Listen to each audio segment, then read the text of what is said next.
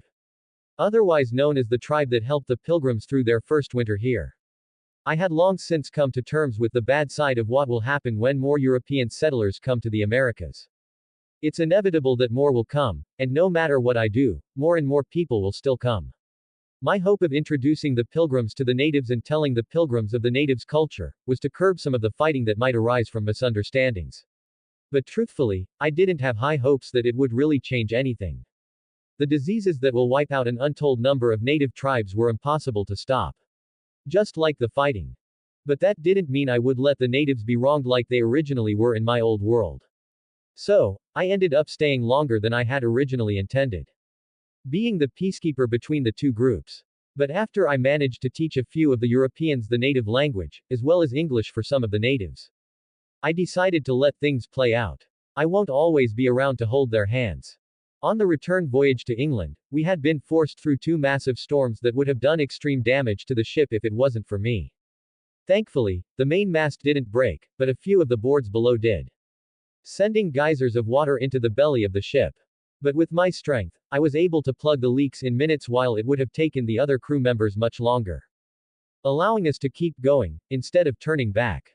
Are you sure you don't want the pay for your work? Captain Jones asked as we released our grips. I'm sure, I said, picking up my two large bags from beside me. I should get going, though.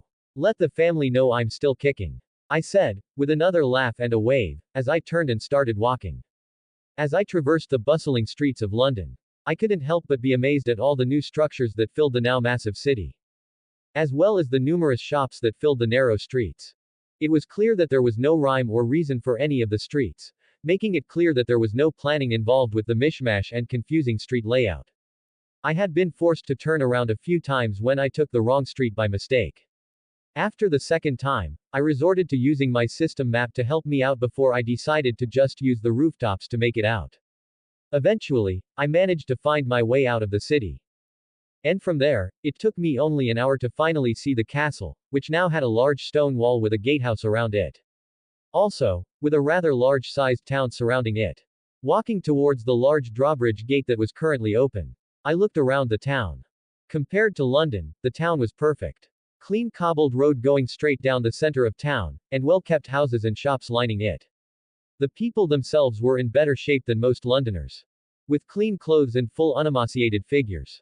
It was clear to see these people weren't struggling as badly as some others. Finally reaching the drawbridge, I walked past a pair of guards in fine clothes and shining chest plates with helmets.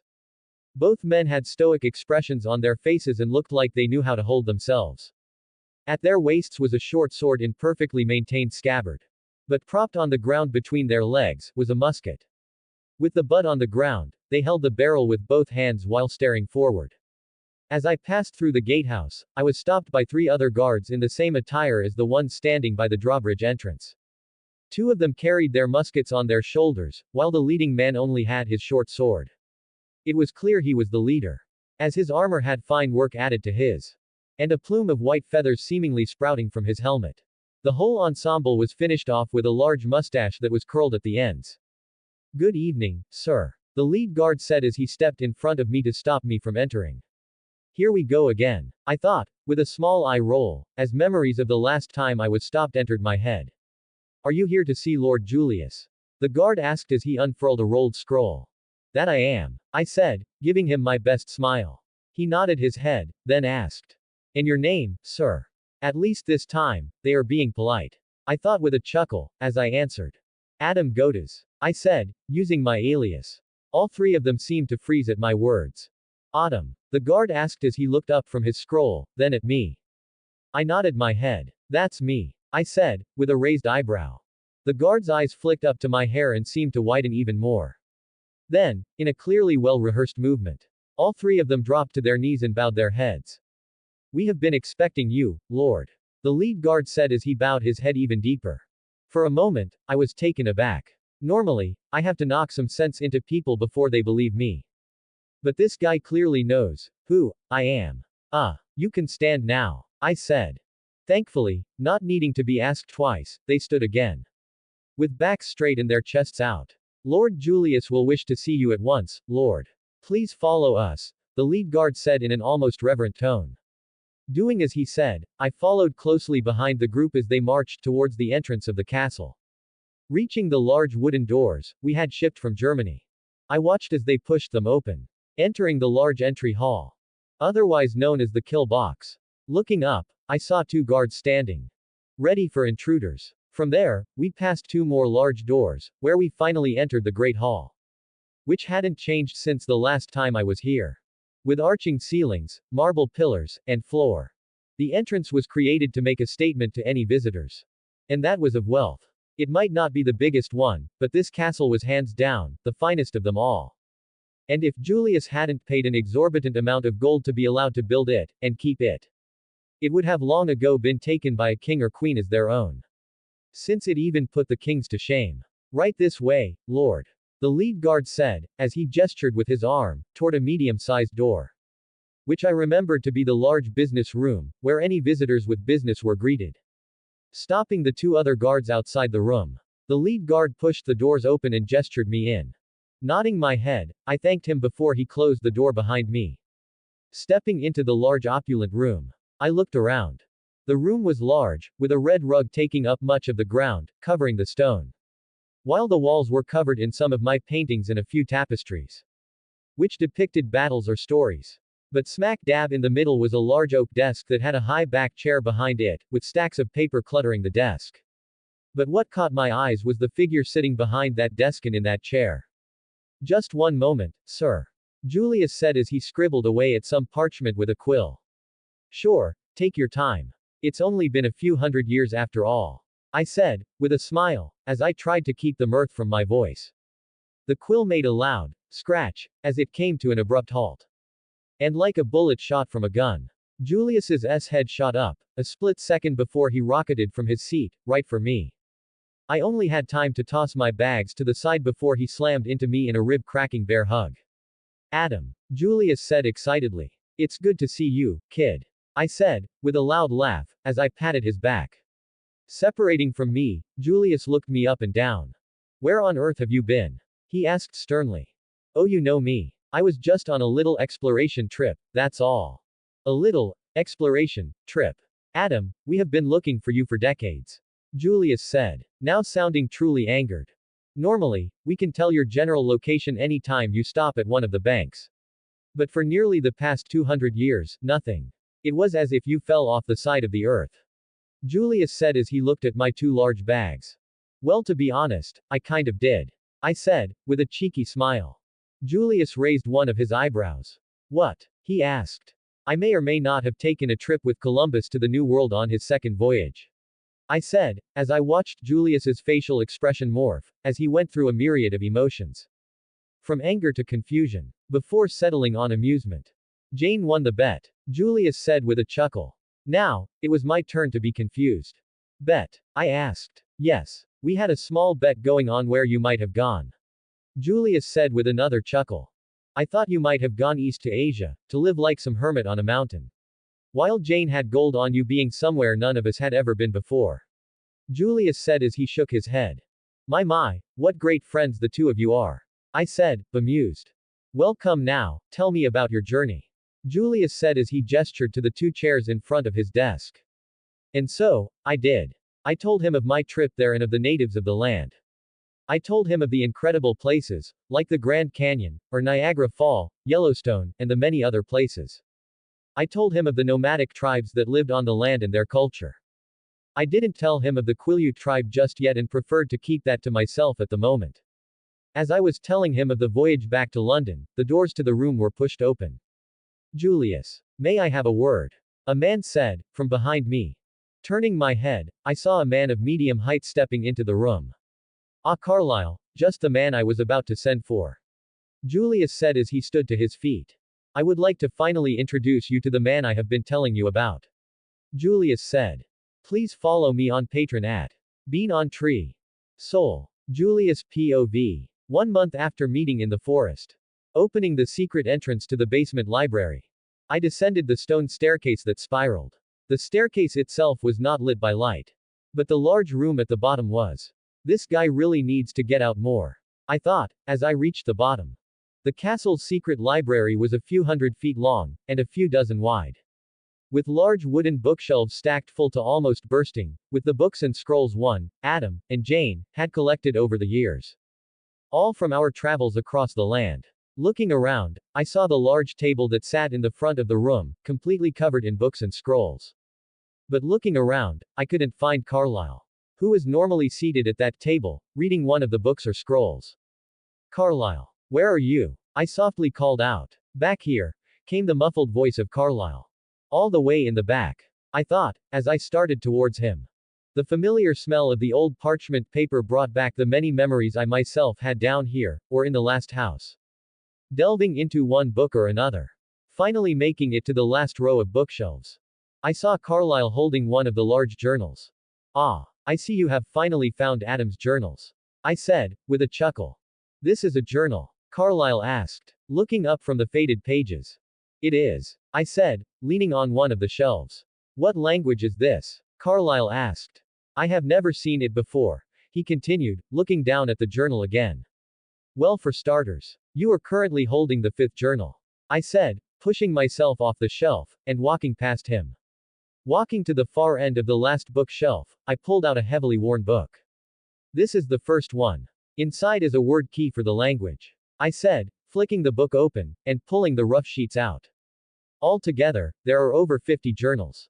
Most of which are written in different languages. Most are dead, I said, handing the one Steradian journal, to the confused-looking Carlyle. Wait, Carlyle said, setting the fifth journal back on the shelf. Who do these journals belong to? He asked. A small smile spread across my face. Read and find out, I said, walking past him. I will be back shortly. Tonight we will be going for a hunt, I said, as I made my way back to the stairs.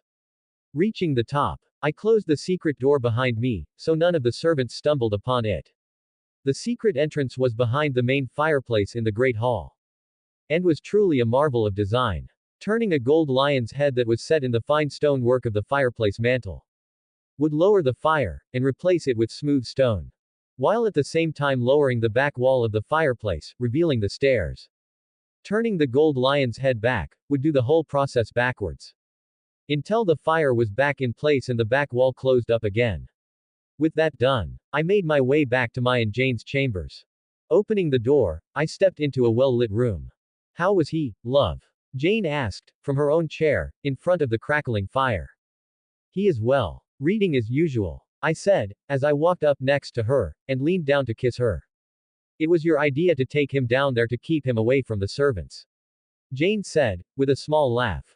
True. But I didn't think I would need to drag him out of there every few days so he could feed, I said, plopping down in my recliner. Yes, he seems to enjoy the books, Jane said, while flipping the page of the book she was reading. He just found Adam's journals. So I don't think we will be able to get him away from those for some time, after he learns how to read them, I said, looking into the fire. Just then, the scratchy sensation of thirst started to grow in my throat. I remember the first time I read those, so I must agree with your words, Jane said, with a smile. It is good he found them. We had to tell him eventually, Jane said, closing the book she had just finished. Yes. Knowing Adam, he will just show up out of the blue as if he hasn't been gone for nearly 200 years without a word, I said, shaking my head. Can you blame him, Julius? Both Oliver and Gerard were like his children. And all he could do was slowly watch them perish. Could you imagine the pain that put him through? Jane asked. No, I can't, Julius said, quietly. He is probably just on one of his trips, trying to handle the guilt and sadness he feels about them, Jane said, standing. I still think he's living on some mountain somewhere, I said, with a chuckle. Perhaps. But only time will tell, and we have all the time in the world. He will be back eventually, so stop worrying about him, she said.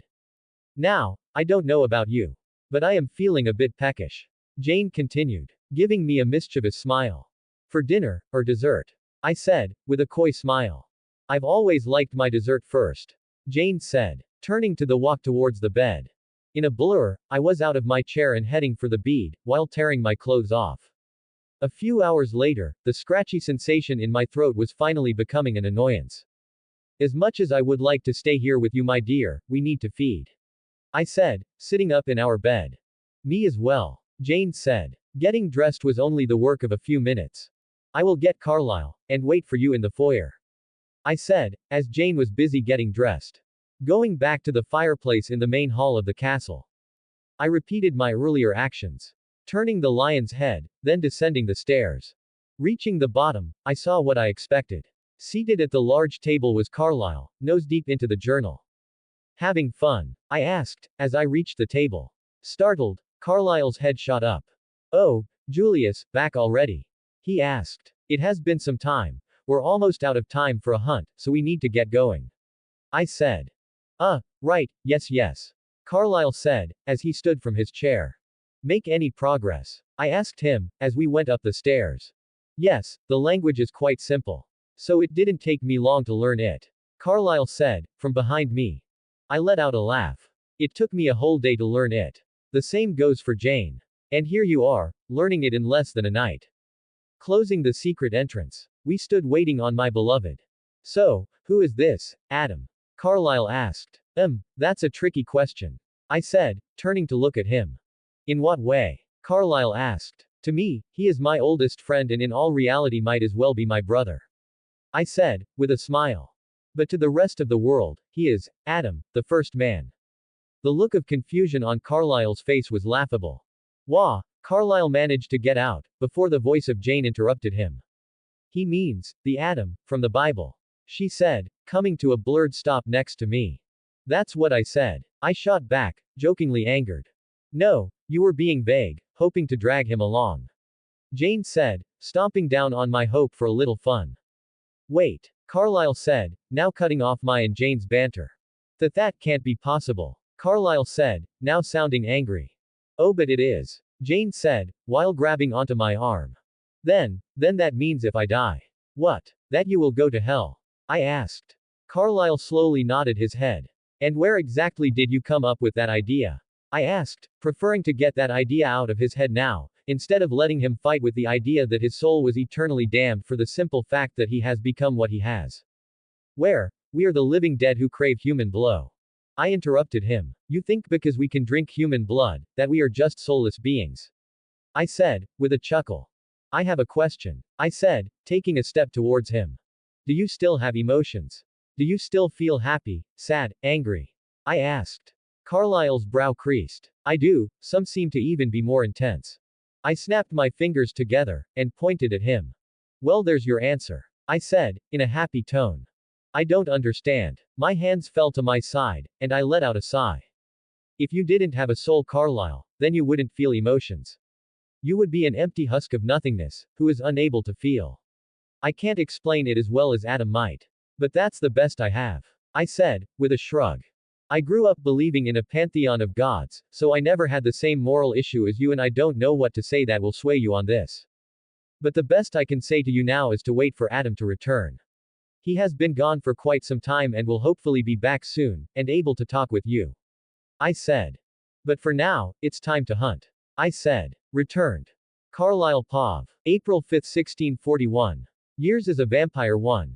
The scratchy pain in my throat was no longer as bad as it had first been. Especially now that I have had some practice with Julius and Jane. Today was a cloudy day, with a scattering of rain. Allowing me to walk the crowded streets of London by myself. I didn't have a destination in mind or a need to buy anything. I just decided to put myself to the test some more around all of these people while I slowly drifted into my thoughts. The conversation between me, Julius, and Jane had re-emerged in my thoughts and replayed themselves. Which still amazed me. Before I had been turned, I was smarter than most. Which to my folly, is what allowed me to actually track down a real vampire with some others of my deceased father's parish, who convinced me to lead their little group of monster hunters in my father's place. But now, my mind was on a whole new aspect of reality. Any memory I have had after awakening in the sewers is crystal clear in my mind's eye. From the most infinitesimal detail. I seemed to be able to recall it at a simple thought. Breaking from my thoughts, I looked up at the loud bong that echoed from a church. The church was large and made of large gray stone blocks in a Gothic design. with its pointed arches, ribbed vaults, and large stained glass windows. The sight of something that had once given me such comfort now only gave me dread for myself. I forced myself to turn away from it. Even with Julius's words replaying in my head again, I couldn't help but still feel as if I was a damned creature. The stinging pain in my throat that was always there only seemed to drive that thought home in my mind. I need to get back. It's time, I thought, as I waved a rumbling carriage that was passing by to me. The ride back almost seemed an eternity, as I thought of ways to tell Julius and Jane of my decision. Would they be angry? No, they would most likely be disappointed. I thought, as my imagination took hold of my worries and intensified them. The ride was bumpy, and if I wasn't so deep in thought, it would have been miserable, where I would have just decided to walk or run all the way back. Finally, the rocking and shaking of the carriage came to an end as the carriage moved from the uneven and bumpy dirt road to the even cobbled road. Stopping in front of the castle's drawbridge, I got out of the carriage and waved a hand at the driver, who was already pulling away. Walking past the two stationary guards on the entrance, I passed under the gatehouse, where Captain Evergreen and two of his men normally stood. But today, they seemed to be on patrol. Because they were nowhere to be seen. Not spending a second to think about it, I continued into the castle. The inside was mostly quiet. Except for the distant sound of voices and shuffling of the castle servants. But as I headed towards where I knew Julius would be at this time of day, I saw Captain Evergreen and two of his men coming down the hallway. Good evening, Captain Evergreen. I said as he passed. Good evening, Lord Cullen. The captain said, with a head bow. His men followed his lead. On patrol? I asked, with a small smile. No, Lord. The captain said with a wide smile. Then, reaching up, the captain touched a necklace he always had around his neck. I had seen it once before, when he and his men were training on the training grounds. It was a simple gold loop with a steel chain. I had seen a few others wearing similar gold ring necklaces as well, but only those in high places that are owned by Julius, or rather Adam. Ah, well, I should be on my way, Lord. Captain Evergreen said, with a quick salute before he and his men started to walk by. I watched him go, in confusion. Turning back, I continued down the long hall until I reached the large wooden doors of Julius's office. Stopping in front of the large doors for a moment, I readied myself for the conversation I was about to have. Julius and Jane were very nice to me and guided me through this new reality of mine. I felt no pleasure in separating from them. But at the same time, I felt that I needed to leave, to learn more of what I am and who I am now. Taking a step forward, I pushed the doors open. Julius, may I have a word? I asked before the door was fully open. Ah, Carlyle, just the man I was about to send for. Julius said, as I finally took a step inside his large office. As I stepped in, I saw that Julius was not alone. A man was seated in one of Julius's chairs, with a relaxed posture. The man was clearly very tall, with slightly pink skin and hair almost as white as snow, that reached down past his shoulders, with a braid on his left temple that went to his chest. In an instant, I realized who this man was. And if I still had a beating heart, it might have stopped. Stepping up beside me, Julius clapped my shoulder. I would like to finally introduce you to the man I have been telling you about. Julius said, in a happy tone. Although I'm sure you have more than likely figured it out by now. I would like to introduce you to Adam. Julius said while gesturing to him. The man, or Adam, stood to his feet, towering nearly a head taller than me. Taking a step forward, Adam put his hand out to shake. It is good to meet you, Carlyle. Adam said, in a smooth voice, which was neither too deep nor soft. Mindlessly, I raised my own hand for a shake. His solid grip squeezed my own hand as we shook. Showcasing Adam's strength, as his hands felt like pure steel. My mind was atwirl with turmoil. Do I bow or go to my knees? I thought, as our handshake broke. Through the journals of this man, I had lived for thousands of years. Which was the main reason I wanted to travel. The places he wrote of seemed so magical and wondrous. Adam stepped back as Julius spoke again. Carlyle is barely a year old and has already built up enough endurance that he can merge perfectly with society. Julius said as he walked to his desk and leaned on it. Oh really? Adam said as he turned to look at me. Indeed. We believe it has something to do with his power. Julius said. In what way? Adam asked, making his way back to his own chair. When Carlyle first came to the surface from the sewers where he was changed, he ran into a drunk, who cut his hand, drawing blood in front of a newborn. Julius said with a smile. He managed to run away before losing control to the thirst. Julius finished. Adam turned to look at me, then motioned for me to sit in the open chair. I didn't think, as I moved to the chair. Once seated, Adam looked me in the eyes for a few seconds. I don't believe that is a part of his power. Adam said, with a smirk. Really? Julius asked. Yes. Adam said, leaning back in his chair again. How can you tell? I asked, finally joining the conversation for the first time. A smile spread across Adam's face, showing his perfect teeth. What was your profession before you were turned into a vampire? He asked me. I was in practice to become a doctor. I said, confused as to why that was important or had anything to do with my possible power. A doctor, huh? He said, his smile never leaving his face. And what made you want to become a doctor? Adam asked me. I wanted to help people. I said strongly. My want for that exact thing, clear in my voice. Adam nodded his head. Do you know what most doctors have in common? He asked me. But before I could answer with my idea of what I believe all doctors have in common, he interrupted me by answering his own question. It's their personalities. They all have dedication, commitment, resilience, and above all, compassion. Adam said. I agreed, nodding my head. And your response to my question tells me exactly which one you have most of. Adam said, leaning forward in his chair.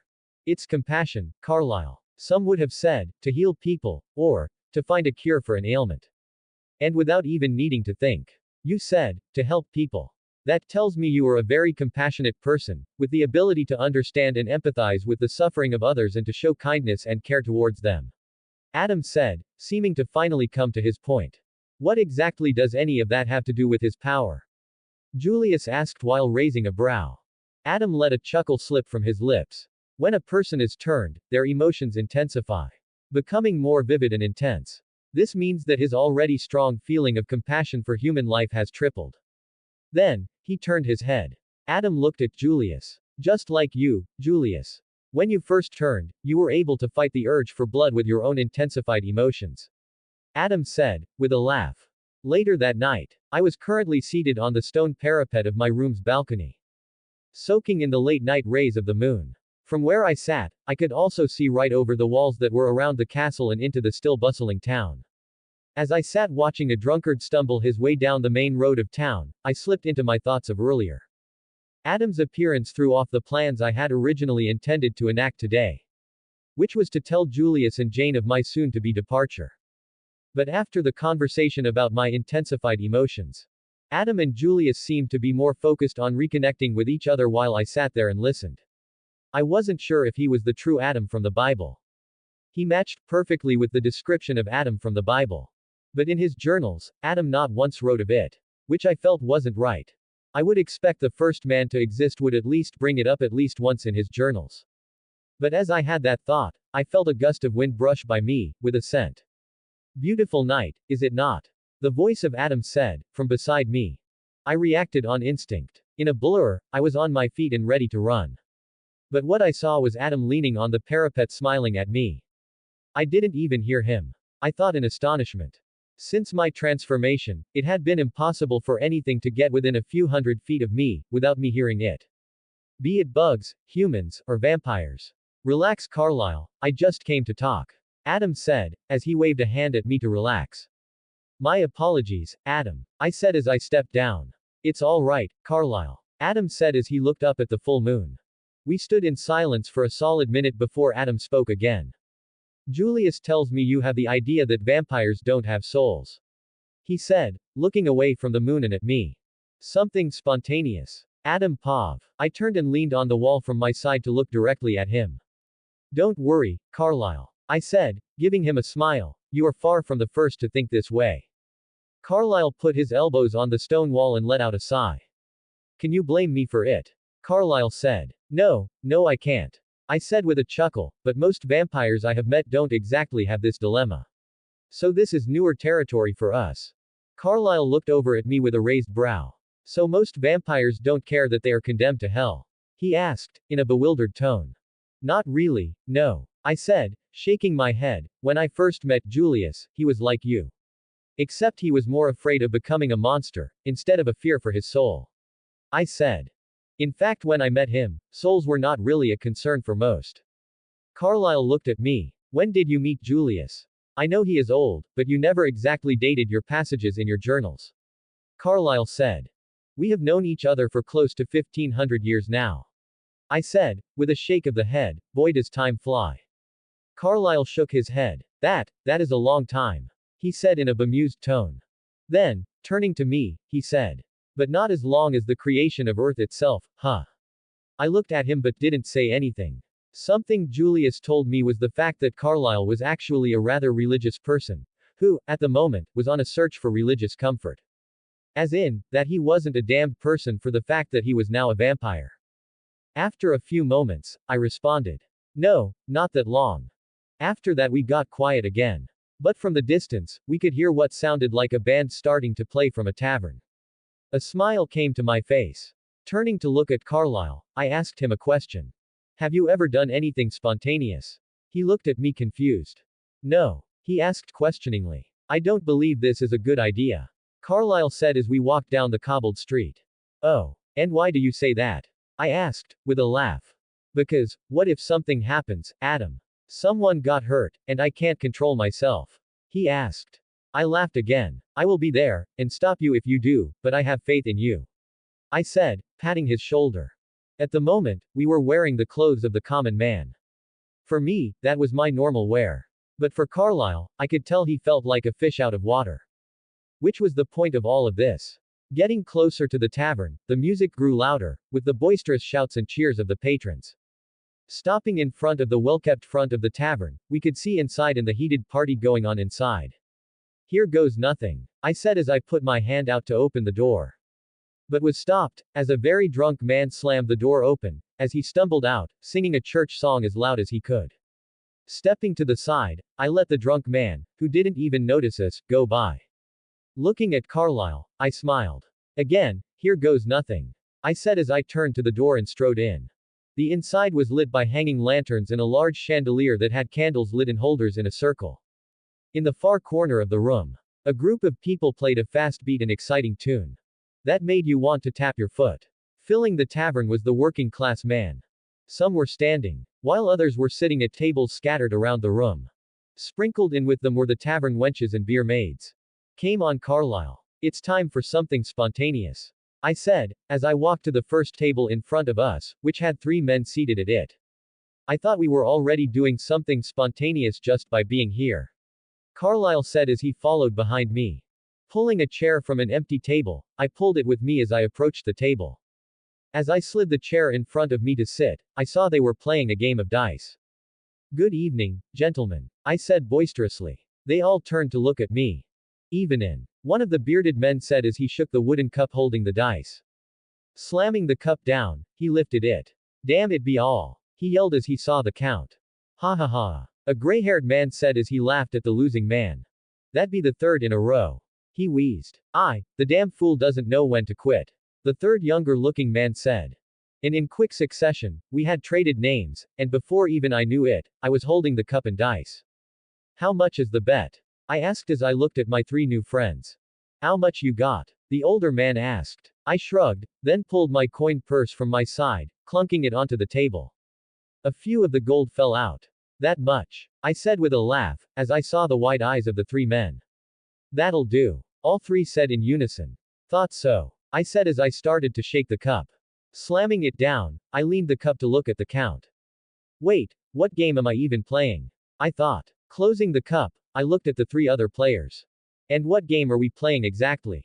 I asked. It'd be called numbers, he said as he looked at the cup, then back up to me. Whoever rolls the highest number wins, he said with a wide smile. We free-made it ourselves, the older man said, with a wide gap-filled smile. Sounds simple enough, I said as I lifted the cup. 3 6s and 2 4s. 26, I said happily as I tapped the table with my palm. Good roll, loser said with a smug smile. But just you wait till it be my turn. I'll show you a good roll, he continued. Shut your gob, would you? Your yappin' be distracting, the old man said as he collected the dice and cup. As the old man shook the wooden cup viciously. A beer maid with rather large assets brought a large wooden mug to the table for me. Here you are, love, she said, sweetly, as she delivered the beer. She was prettyish for a place like this, but definitely wasn't my type. Too much cleavage and not enough teeth. But maybe in the 21st century and proper dental care, she might have been a true looker. As I picked up the mug to take a sip of the foam, I realized all three of the men at the table were staring at me strangely. What? I asked as I finally took a sip of the dark brew. Slamming the wooden cup down, which he had been holding up by his head in a shaking motion, the old man yelled. Ho-oh. His face was beet red, and steam almost looked to be streaming from his ears. You been here not any more than a piss, and Betty be bringing you ale. Calm yourself, Tom, before you have another chest pain. The younger man said while pointing a finger at the older man. The old man, who I learned was named Tom, looked at the younger man. But James, I've been coming here every day for years trying to get Betty to even look at me, be you. Enough you geezer. She's told you more than once she's not interested. Loser said, with a loud laugh. And I've told you, it takes time for women to see my dashing looks. Turning away from their argument, I remembered I hadn't come here alone. Searching the room, I looked for the other man with light hair. It didn't take me but a moment to find him. Seated in front of the fireplace, Carlyle seemed to be having a full conversation with a group of nicely dressed men. There you go, kid. Socialize like a regular human again, I thought as I turned back to my table. From there, the part took on a life of its own. And the alcohol flowed freely. As I bought round after round for the tavern patrons. I even got to run into Carlyle, who seemed to be finally having some fun. Of course, neither I nor Carlyle could get drunk. But that didn't mean we couldn't have fun partying with drunk people. And as it turned out, those men he had been talking to earlier were some of the town's doctors and his apprentices. We finally left the tavern as the sun was barely coming up over the horizon, and most of the people left in the tavern had fallen over blackout drunk. The air was crisp and cold. Turning to Carlyle, I saw he had a small smile on his face. Come on. We have one other stop, I said, as I started walking down the street. Carlyle didn't say anything this time and just decided to follow after me. It didn't take long to reach the town's only church. Walking up the path, I reached the doors. But when I turned, I saw Carlyle standing just outside the church's perimeter. I let out a small sigh. You want to find out if you have a soul or not, correct? I asked him, not needing to ask loudly, as I knew he could hear me perfectly fine. He nodded. Then come on. We're running out of time before the early risers wake up and the sun is out, I said, as I pulled open the large wooden doors that were painted black. Not waiting for him to follow me, I stepped into the large stone church. For the size of the town, this church was of moderate size, compared to some other towns, which had absolutely massive ones compared to the size of the town itself. It was probably of Julius's doing. Walking halfway up the aisle, I took a seat at one of the pews and waited. As I did so, I looked around. Although it was of moderate size, it did have excellent craftsmanship. The large glass windows that filled the back end of the church had exquisite glass artwork done to it, depicting a man with a glowing gold halo over his head, with a hand seeming to be reaching out to the viewers. And on a pedestal in front of the windows was a large gold cross. Interrupting my thoughts was the soft footsteps of Carlyle as he entered the church and made his way to me. Taking a seat in the pew in front of me, Carlyle sat. Ah, you made it, I said, with a chuckle. Turning his head to look at me, Carlyle asked. What is that supposed to mean? Leaning forward, I rested my elbows on the back of the pew he was seated at. You don't know? I asked, scrunching my brows together. Know what? He asked. I leaned back. Soulless beings can't enter holy ground, I said, looking him right in the eyes. I honestly had no idea if that was true or not, but I was hoping he would believe my words and that I was, the Adam, would help persuade him. Just as those who have filled their souls with the devil's words could not enter, I said, pushing my words on. Remember, Carlyle. God judges the soul, not what you are on the surface, I said, my voice slowly building. I understand that you question the existence of your soul, as your nature as a vampire defies the conventional understanding of humanity. But let me assure you, your soul is not defined by the circumstances of your existence or the choices you have made, I said, and as I looked at Carlyle, I saw a quiver at the corner of his lip. God's judgment transcends the boundaries of humanity, encompassing all beings, regardless of their nature or origin. He sees beyond the physical manifestations of your being and delves into the depths of your soul, looking into the core of your being, examining the intentions, desires, and moral compass that guide your actions. My voice was now bouncing off the walls, seeming as if I was speaking to Carlyle from every direction. While your existence as a vampire may be marked by immortality, thirst for human blood, and supernatural abilities, it does not mean that your soul is devoid of goodness or incapable of redemption. God's judgment is rooted in mercy and compassion, offering a path of salvation and forgiveness to all who seek it. I said, pausing for a moment, to let my words sink in. Then moving my arm, I gripped Carlyle's shoulder. Your struggle to reconcile your vampiric nature with the concept of having a soul is understandable.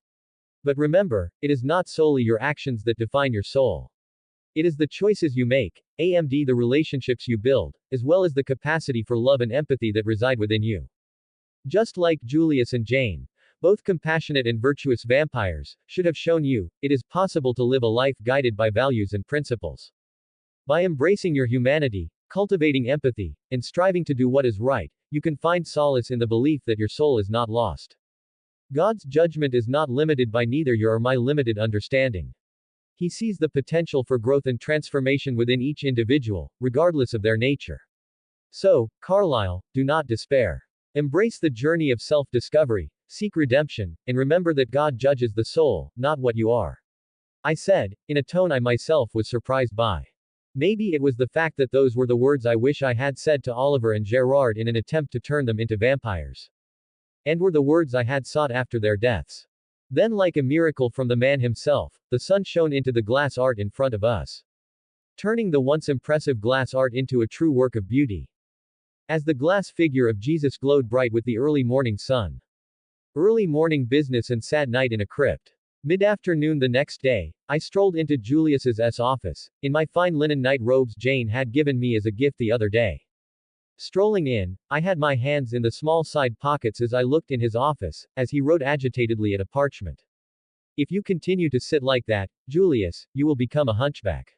I said, as I flopped myself into the same chair as the day before. If I have done it for the past 1,000 years, I highly doubt it will affect me now. Julius said, not looking up from his work. I chuckled. What are you working on anyhow? I asked. Julius sat up and blew softly on the parchment to dry the still wet ink. I have just bought out the last of the East India's Company's stocks.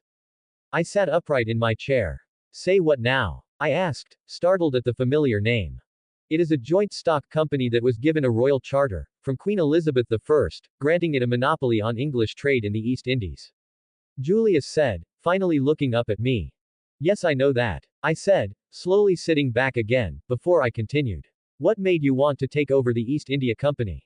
For one, it is a bountiful opportunity to make gold, as well as a perfect way to boost trade in England. Julius said as he set the parchment down on his desk. And I did not like the way they were growing as a company. He continued. What do you mean? I asked. They are starting to think of themselves as the owners of India itself. Enacting heavy tariffs, taxes, and levies on the local population of certain areas. Julius said, shaking his head agitatedly. The reports I have been receiving from the bank head in India confirms just as much. He continued by pulling a few tattered sheets from the massive pile on his desk. Handing them over, I read through the paper. Yes. It seems they were starting to get more involved in the political and militaristic side of things instead of focusing on trade and friendship. I said, setting the parchments back on the desk. They were well on their way to becoming an occupying force if I didn't step in. Julius said as he leaned back in his chair. It was only a little over 4 million gold, so it wasn't that big of a problem, but it was certainly heading in that direction. I couldn't help but smile. You did the right thing, Julius. I said, standing. Beside the fact you are helping a country boost their trade with fair deals, you are also stopping what could have also been a forceful takeover. I said, smiling at him. Yes, that is true. Julius said, sitting up in his chair, ready to get back to work. I would send a letter to the bank head in India. I said as I turned to leave. Put him in charge of finding the goods for our new company to sell. But make sure we take the bare minimum from the sales, giving most of the profit back to the Bank of India to invest back into the country. I said, as I exited the large room. Going back to my large opulent room. I got changed out of my too fancy morning clothes and back into what I was more comfortable in. Which was knee-length breeches, long socks, and then boots that reached my knees. Sort of like cavalry boots, but not as firm. From there, I put on a tunic and then a tan cloak. Once done getting dressed, I tied my hair into a ponytail, the length of which was hidden under my cloak. I looked myself over in a mirror I had in the corner of my room. I couldn't stop myself from smiling. Exiting the large castle, I requisitioned a horse from the stables before heading out. My plan was to get out and explore the new London I had found myself in. The ride was nice, and the shopping was even better. As I stuffed my horse's saddlebags with the random knick-knacks of the street vendors of London. A little after evening, I finally made my way back to the castle, where I could hear the band playing once again in the tavern as I passed it. Reaching the stables, I gave the stable boy a gold coin as I pulled the saddlebags from the horse. From there, I started to make my way back to the castle itself when something caught my attention from the corner of my eyes. I knew what it was instantly. But it was something I had been trying to avoid. No, not anymore. I need to face this, I thought, as I turned on my heels, and made my way to the castle church. Slowly pushing open the wooden door, I saw that the church was empty. Closing the wooden door behind me, I laid the saddlebags over a pew as I walked down the aisle towards the altar of the church. Stopping in front of the marble altar, I read the words chiseled into his side out loud. In perpetuum unity, in perpetuum memorati, in perpetuum gray. Forever united, forever remembered, forever gray. A small smile crept onto my face as I started to push the top of the marble altar to the side, revealing the entrance to the crypt. Walking to one of the close-by torches, I grabbed it to help with the cobwebs that were bound to be down there. Dropping the 7 feet to the stone flooring, I raised the torch above my head and looked around. The crypt was roughly 200 feet long and 30 feet wide. On both sides were carved pockets that had pre-made stone coffins. Those close to me were still empty, but making my way down the long crypt, I saw that the farther I went, the more tombs were filled, which slightly saddened me. It's a part of mortality. You live, you die, I thought. They all had good lives living under the protection of Julius and Jane. My thoughts continued. After a few minutes of slowly walking, the sight of the 4 tombs finally came into sight. The 4 tombs were of Oliver, Gerard, and their wives. Finally stopping in front of the 4, I looked down at the carved image of them that laid atop their tombs. The stonework for each of them were masterpieces. And as I looked down at the polished stone, a sad smile spread across my face. How I have missed all of you, I said softly in the quiet crypt. As much as it hurt me, I knew this would more than likely be far from the last time I would come down here late at night. Because I knew to heal, I needed to accept the fact that this is my life, and those I love will die. Loved ones, friends, foes, immortals, and mortals will all one day be nothing more than dust, while I will have no other choice but to continue on.